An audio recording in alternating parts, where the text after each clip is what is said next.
почитувани колеги, ви благодарам за присуството на денешната пресконференција на ВМРО-ДПМН. Оно што денеска го прави Социјалдемократскиот сојуз е крајно срамно и безобразно. Социјалдемократскиот сојуз, согласно планот Надеж, си го реализираше своето сценарио, кое треба да има крајна цел политичка дестабилизација на земјава. Социјалдемократскиот сојуз сака денешните протести да ги прикаже како општо незадоволство на тутунарите, а всушност за овие протести стојат членови на Социјалдемократскиот сојуз и незиното раководство. Со целото ова сценарио непосредно раководи генералниот секретар на Социјалдемократскиот сојуз Андреј Петров.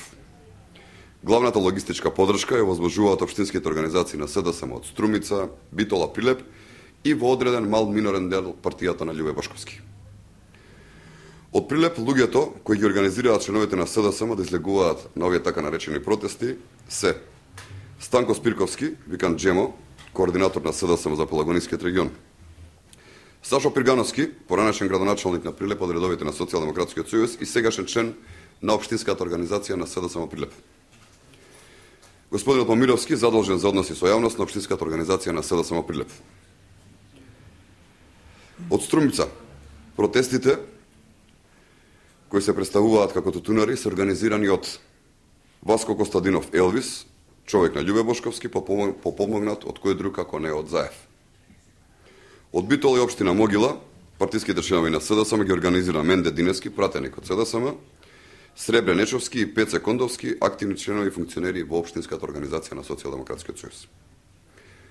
Почитувани колеги од Социјалдемократскиот сојуз, зарем не ви е срам?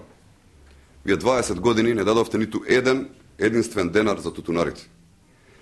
Сега на оваа влада, во чиј мандат се даваат најголемите субвенции за тутунарите, рекордни 60 денари по килограм за оваа година, и во чиј мандат се постигнуваат рекордни цели на тутунот како ланската, па и оваа година, која е втора по висина, да правите таква ниска злоупотреба со луѓето. Зарем мислите дека не знаеме што правите на терен? Зарем не мислите дека не знаеме дека луѓето не гледаат дека партиски ги организирате? Ова е врв на вашето безобразие и ова е срамота. Вашата вистинска цел е да го свртите вниманието на јавноста од реалните и вистински напори во борбата против корупцијата, како на пример аферата Перонаков безброј, аферата Надеж во која лично и персонално е вмешано името на вашиот вожд Бранко Црвенковски. Социјалдемократскиот сојуз, наместо демократски да се однесува, продолжува транзицијски да действува. Со тоа само покажува дека дефинитивно нема ама грам демократски капацитет. Ви благодарам.